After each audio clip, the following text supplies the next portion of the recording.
Pues bien, continuamos con la unidad número uno.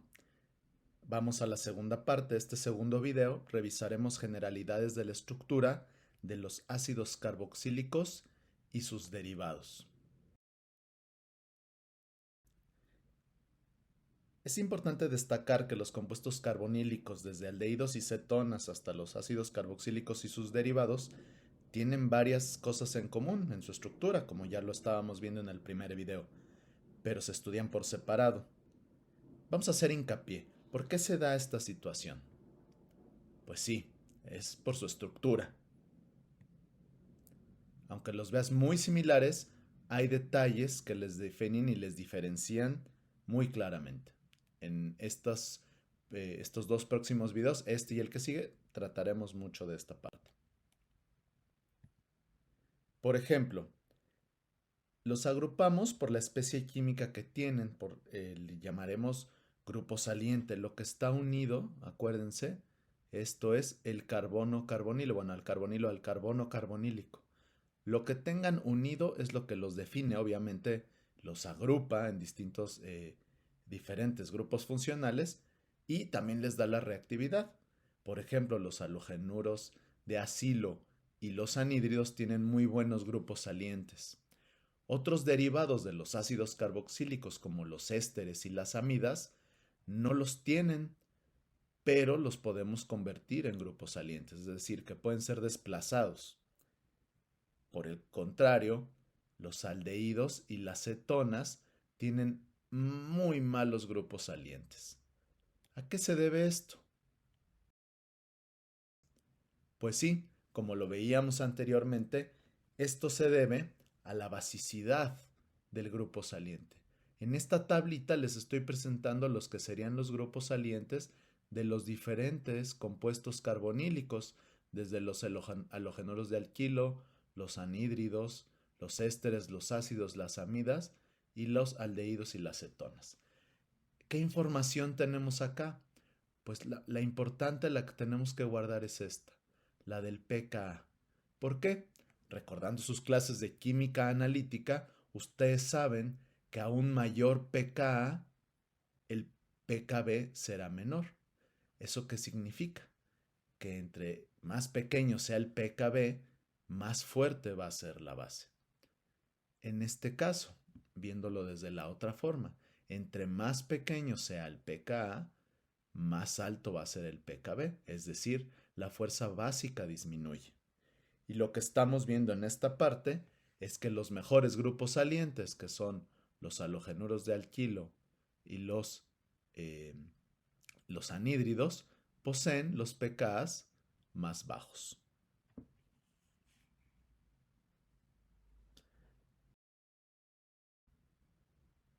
Regresemos de nueva cuenta a la estructura.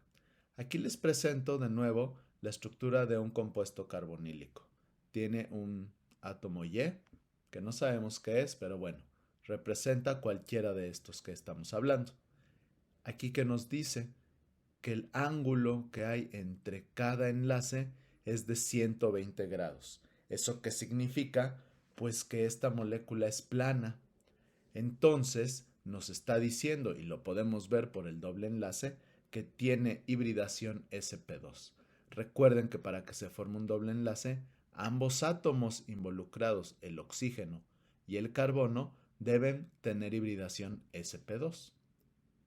¿Cómo se forma el enlace pi que nos da el doble enlace? Pues recuerden que una hibridación sp2 significa que forman tres enlaces sencillos de tipo sigma y un enlace pi. Bueno, esos enlaces sencillos quedan sobre un mismo plano, ¿sí? Están planos, que es lo que veíamos en la parte de arriba. Y los orbitales p, los dos lóbulos de los dos orbitales p de cada átomo involucrado en el doble enlace, están por encima y por debajo de ese plano. Y así es cuando están de forma paralela que se forman los enlaces pi. Esto es común para todos estos compuestos carbonílicos y se están diferenciando, como lo veíamos en la diapositiva anterior, por el tipo de átomo o átomos que están unidos al carbono carbonílico. Otra particularidad interesante de estos compuestos, de los ácidos carboxílicos y de sus derivados, es que forman estructuras resonantes. ¿Eso qué quiere decir? Pues que hay un movimiento intramolecular de electrones. Por ejemplo, podemos verlo en los ésteres, en donde al darse la formación de un dipolo por la atracción de los electrones más fuerte del oxígeno que del carbono, ocasiona la deslocalización electrónica y esto hace que se forme una estructura resonante. Y eso mismo sucede con la mayoría de los compuestos carbonílicos.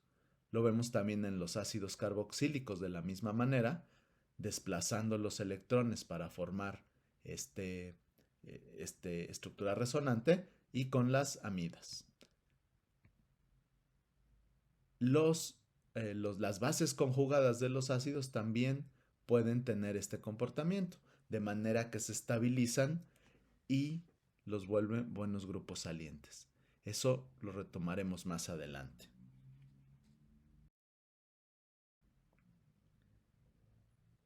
¿Y cómo afecta esto a algunas de sus propiedades físicas y químicas? Por ejemplo, vamos a ver el punto de ebullición o la temperatura de ebullición. Para ello vamos a comparar varios compuestos que tienen un peso molecular relativamente similar. Empezamos con un éter y un alcohol. BP significa temperatura de ebullición, por boiling point o punto de ebullición, boiling point en inglés. Vean aquí, estos dos compuestos, si hacen la fórmula molecular, son isómeros, pero vean la gran diferencia entre los valores de su punto de ebullición. Mientras el éter ebulle casi a 11 grados centígrados a nivel del mar, el propanol ebulle casi a 100 como el agua. Hay una gran diferencia. ¿A qué creen que se deba? Piénsenlo, ahora veremos. Si comparamos, por ejemplo, compuestos carbonílicos con un peso molecular relativamente similar a estos, por ejemplo, tenemos el propanal o la acetona, que tienen puntos de ebullición pues relativamente cercanos. Si los comparamos con los correspondientes ésteres como el acetato de metilo o el cloruro de acetilo, veremos que pues andan en el mismo rango, ¿no? Están muy cerca en un intervalo no tan disparado como el alcohol y el éter. Pero ¿qué pasa si tenemos una amida o un ácido carboxílico? Fíjense cómo sus puntos de ebullición crecen considerablemente, muchísimo. ¿A qué se debe? Pues a la formación de puentes de hidrógeno intermoleculares, es decir, todas las moléculas que están presentes allí en ese contenedor, en ese vaso de precipitados, en ese matraz donde se encuentran estos compuestos, los compuestos que puedan hacer interacciones intermoleculares más fuertes tendrán o se reflejará en un mayor punto de ebullición. En este caso vean cómo los derivados como la amida o el ácido carboxílico tienen puntos de ebullición sensiblemente más altos. ¿De qué otra forma podemos ver esto? Pues otra propiedad que se ve afectada, digamos, por estas características es la solubilidad. Por ejemplo, la solubilidad en agua de un ácido carboxílico es relativamente alta, sobre todo si la cadena es corta. ¿A qué se debe? Pues a la formación de puentes de hidrógeno entre la molécula y el agua, porque tiene varios puntos de interacción en la que la molécula se puede solvatar.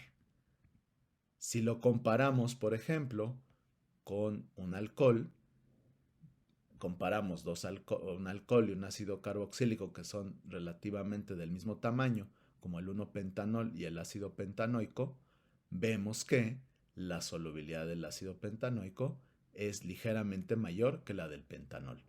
¿A qué se debe? A que se solvata mejor, porque puede hacer más puentes de hidrógeno.